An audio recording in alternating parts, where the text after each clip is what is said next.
Okay, everyone, we're back out of the park. Baseball 22. We are in the 2026 season, whether you can believe that or not.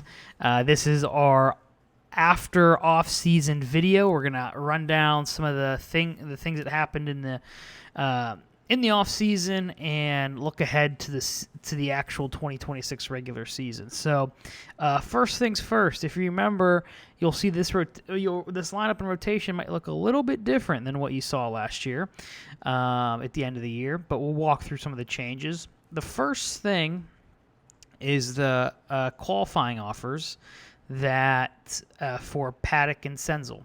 So we offered qualifying offers to each of them. So it'd be a 1-year, $18 million contract. We obviously didn't have the money to accept that either way. But the fact that we offered it and they ultimately ended up declining it, I mean, I assume that was a given, but they did ultimately decline it. For each of them, we did receive a first-round supplemental pick. So in the first round in this upcoming draft, we should have 3 picks. So we'll need to make sure our scouting game is on point and make sure that we know what we're getting with some of these players, since this will be a pretty big draft for us. So that's number one. Oh, and with Paddock and Senzel, they signed like the same deals, and I forgot to look at which teams they signed with. Paddock signed for 6 years, $22 million. Senzel signed for 6 years and like $22 million as well. So there's no way we could keep that $22 million per year. So not $22 million overall, $22 million per year. So I mean, you're looking at like $120, $130 million contract. So a little bit too much for our ability to pay, but at least we got some compensatory picks, which will hopefully help bolster the farm system. We looked at a few internal replacements for our bullpen, and this kind of will jump around to the Rule 5 draft. There was one player who I almost made 2 Rule 5 selections this year. The one being Junior Fernandez from Milwaukee, and I tried to get cute. And I'll show you what I tried doing. So I saw him, but I didn't want to have 2 regular or 2. You can see we're $20 million over our budget space. I didn't want to have 2 Rule 5 draft picks on our active roster this year because, for those of you who don't know, a Rule 5 pick, if you were to remove them from your active roster, they revert back to the team that you drafted them from. So this Brewers team, I could have drafted him, Junior Fernandez, but then I would have had to, if someone got hurt and I was trying to I was shuffling the roster a little bit, I would have had to give him back. If we can't demote him, we can't do anything like that. It has to stay on the active roster all year. So I made one selection, but I thought, okay, well, I'm going to try to get a little cute. I'm going to see if I can trade for this player. And the reason I wanted to, I mean, overall great ratings. The scouts say he could be a potential bullpen arm. 97, 99. Good player who could impact our bullpen. But when I tried to get cute, this is when the fact that we're hurting from a contract perspective is really kills us. And even if let's just, for kicks and giggles, let's just spam players in here with no rhyme or reason. Just spam. We got a Peguero and a Figueroa, and just see what happens here. We're not going to get close to be able to make that trade. Yeah, see, we're going to have to include like a Trevor Rogers or a Sam. Actually, moving Delaplane for him might not be a bad idea. He's more of a specialist anyway. Last year only pitched 18 innings. Year before that, 38 innings. Very good against righties, not so hot against lefties. Hold on, we might be onto something here now. Junior Fernandez, let's see his splits. I mean, not. That could increase flexibility there. Could increase some flexibility. Now I've got myself thinking here. Maybe we can get him after all. Let's see. Let's look at his stats a little bit further. Doesn't really give up many home runs, walks per 9 are high. Ks per 9 also high. Let's see. Last year he pitched a total of 10 innings. Year before that, 31. Year before that, 69. Nice.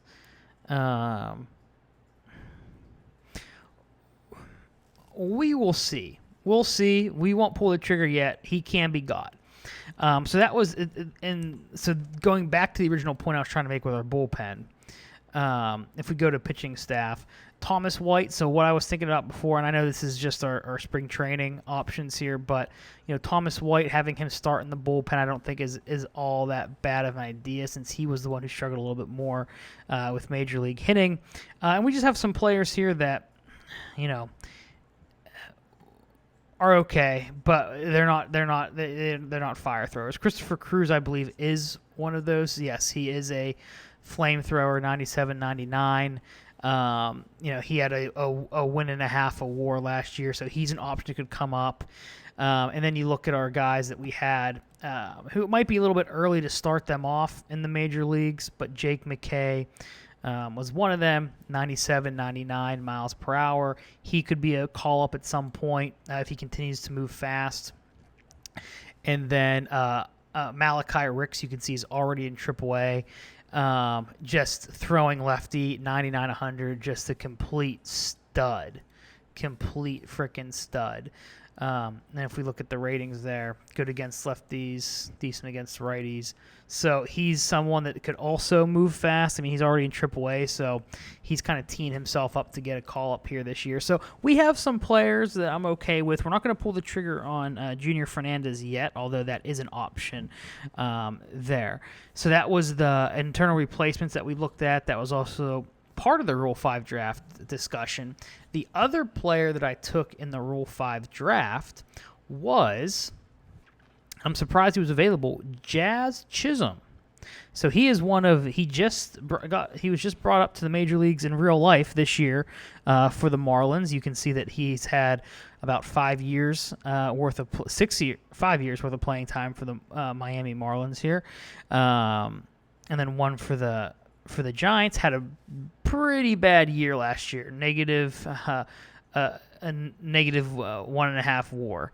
So not great, but I think he could provide some potential off the bench. I think he, play decent defensively. We can add him to our list of, threats on the base paths. The issue with him, and our scouts like him as well, thinks he's an average Major League Baseball starter. And I feel like if he's an average Major League starter, he's a plus bench player. Like, that is someone good to have off the bench. He was a one-time All-Star, so just kind of surprised he was available. I went with him over Junior Fernandez when it came to the Rule 5 draft, because he's a position player. And he has a little bit more, I think he could have a more day-to-day impact than Junior could. I mean, I could be wrong on that. Of course, he's a bench player, so maybe I made a mistake thinking that. But I just feel like as a position player, you can have more of a day-to-day impact. So that's why I went there. Nice ability off the bench, some flexibility there that I really liked. So that's why I move forward with him as opposed to Junior. But he's going to have to stay on our active roster, and he makes up for the loss of Sergio Alcantara. If you remember, he was kind of the all-around bench middle infielder that we had. Had some nice seasons of hitting for us. We lost him this past season. So, lost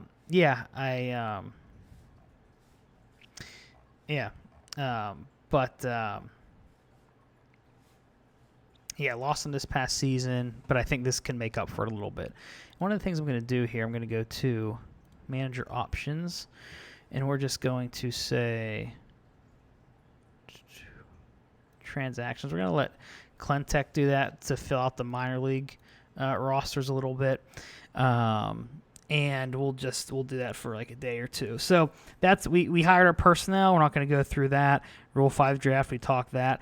And the award season. So no one won anything on our team. A surprise 95 win team. No players won anything, except we did. We won Manager of the Year. last year. So that's something special. We got a little achievement on Steam for it. So I guess that was the first time we'd won it in this version of the game. So that's great. So we won Manager of the Year, but I would much rather take a World Series for the Buccos. So that's kind of the offseason in a nutshell. Right now we're going to sim to opening day. And we are going to keep our fingers crossed that no one gets hurt. That's what we're going to do. Player development update. So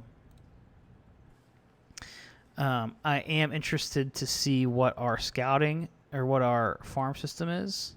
Yeah, yikes, not good. I don't know if this has been updated or not. Let's hope not. But we'll sim to opening day. Again, no injuries. No injuries. Fingers crossed, no injuries. We could lose every single game. Does not matter. And then we'll have to take a look at the projections, too. We've not done that. I just remembered that. No injuries, no injuries. Let's just get us through. Just get us through. Get us through. No injuries, no injuries. Madrigal, Royce Lewis having great springs.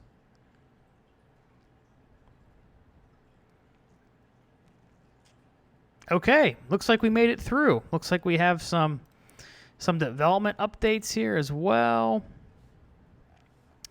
Okay, so we shall go to the team home screen. Looks like we have quite a number of players negotiating here. We're going to go back to the manager's office and take that off of him. Actually, we'll see. We'll just go back to the...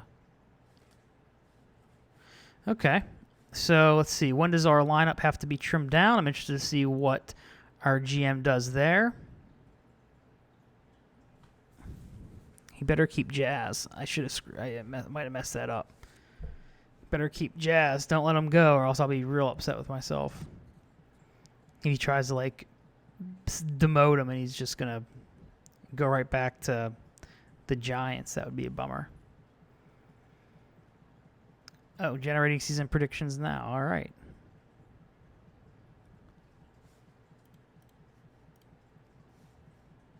Season expectations should at least reach the playoffs. Well, screw you, Bob. You don't really give us a lot of help here, do you? Okay, so Jazz is still up. We're going to update all of our depth charts here. Yeah, I'm liking this. I'm liking the squad here. We shall update our staff. Evan Sierri still in the starting lineup. Looks like Trevor, I don't know if it's Trevor White. Looks like White is starting in the minor leagues. Kenneth Quintilia. All right. All right. So we're going to go back to manager's office now. Adjust this. Okay, you're done signing players. Take the wild hair out of your ass. So we start against the dreaded Cardinals. Interested to see how that team turns out. Santiago, one of our pitching prospects there, had a setback. Takes another 7 to 8 months. Don't know when we're going to see him again. But let's check out the player development. I think our farm system got better. We'll see. Oh, yikes. Never mind. I misspoke. So, yeah, this is a big year for the draft. And while we're here, let's go just look at the rookie draft pipeline. So we have the 26th pick, and we have 2 compensatory picks as well. So everyone is pretty highly scouted here. We will go to our scouting director, and then anyone that we just see that is not highly scouted, we will just request a scouting report on. I want to do this now because this could be such a crucial draft for us. Because we have such high picks, I want to make sure that we are getting everyone scouted that we can. And I'm going to go through actually and do the average players, quote unquote, first, or the ones that we have average scouting accuracy on, not the average players. I misspoke there. Just to make sure we can at least get them to high or very high, and then we'll come back and if we want to do it again, we can. But okay, then we're gonna get a bunch of messages too about these scouting reports, and they're finished. So that'll be fine there. Actually, we'll do a couple more just to be clear, just to be safe.